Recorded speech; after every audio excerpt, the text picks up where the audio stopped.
পাকা আম বাজার থেকে ঘরে আনলেই যেন নষ্ট হয়ে যায়, কিন্তু দোকানে যদি মাসের পর মাস থাকে তাহলে কিন্তু নষ্ট হয়ে যায় না। তাই আমরা যখনই পাকা আম বাসায় আনি না কেন, খুব শীঘ্রই আমাদের নষ্ট হয়ে যায়।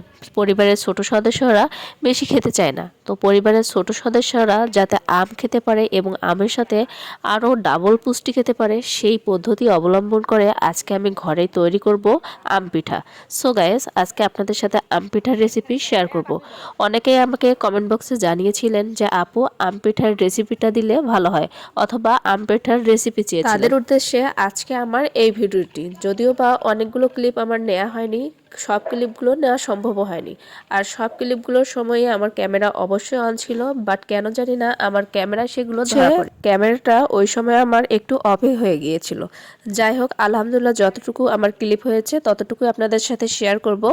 যতটুকু শেয়ার করব আমার মনে হয় আপনারা রেসিপিটা বানাতে পারবেন এবং মজা করে খেতেও পারবেন। আম পিঠা বানানোর জন্য আমি এখানে পাকা পাকা দুটো আম নিয়েছি এবং সাথে নিয়েছি একটা ডিম এবং নিয়েছি সাথে গুঁড়া দুধের প্যাকেট। আপনারা চাইলে লিকুইড দুধও এখানে ইউজ করতে পারবেন, কিন্তু আমার মনে হয়েছে লিকুইড দুধটা ইউজ করার ফলে আমি এই পিঠাটা বাইরে 2 দিন সংরক্ষণ করতে পারবো না, তাতে গন্ধ উঠতে পারে। যাতে আমার পিঠাটা নরমালে রাখলেও নষ্ট হয়ে না যায়, সে কারণে আমি এখানে গুঁড়া দুধটা ইউজ করেছি। একটা বাটিতে আমগুলো খোসা ছাড়িয়ে ভালো করে আমি চিপে নিচ্ছি এবং ভালো করে চিপে নেওয়ার পর রসটা একদম স্মুথলি ফিনিশ করে নেব। আমগুলো আমার এত সুন্দর পাকা ছিল যে হাত দিয়ে অনেক সুন্দরভাবে আমার জুস হয়ে গিয়েছে এবং তারপর এক এক করে আমি এখানে দিয়ে দিচ্ছি চিনি। আপনারা মিষ্টির পরিমাণটা বুঝে শুনে দিতে পারবেন।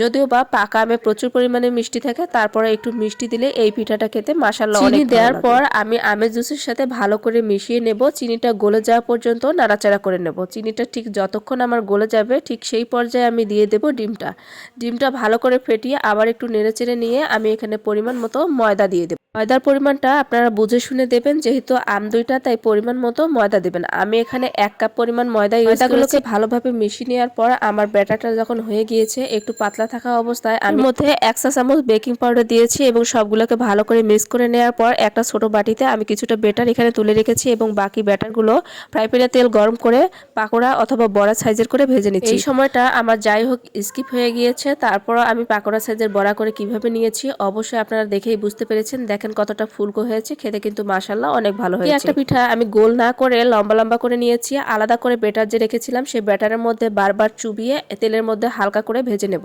এমনভাবে ভেজে নেব যাতে পিঠাটা অনেক বড় হয়ে যায় এবং কাটলে ঠিক কেকের মতো হয়ে যায়। দেখেন কাটার পর কতটা সুন্দর হয়েছে।